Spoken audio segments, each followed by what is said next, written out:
Magyoyoga lang sana sa tabing dagat ang isang Russian actress sa Thailand nang tangayin siya na malaking alon.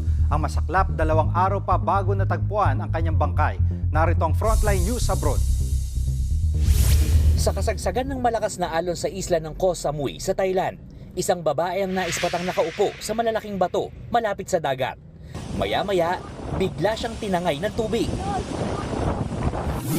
Sa isa pang video, nakita pa siyang nagpalutang-lutang sa dagat, pero muli siyang tinangay.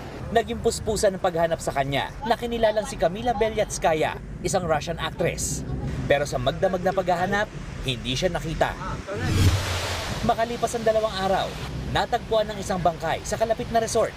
Agad namang bineripika ang pagkakakilala ni Kamila ng kanyang fiancé. Base sa investigasyon, nagyoyoga si Kamila nang mangyari ang insidente.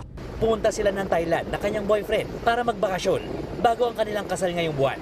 Ayon sa mga otoridad, biglang tumataas ang alon sa lugar tuwing monsoon season. Nagbabala rin daw sila sa mga turista tungkol dito.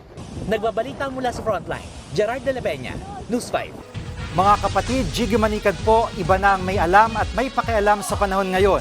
Para sa konkreto, kumpleto at komprehensibong balitaan sa Frontline, mag-follow at mag-subscribe sa social media pages ng News 5.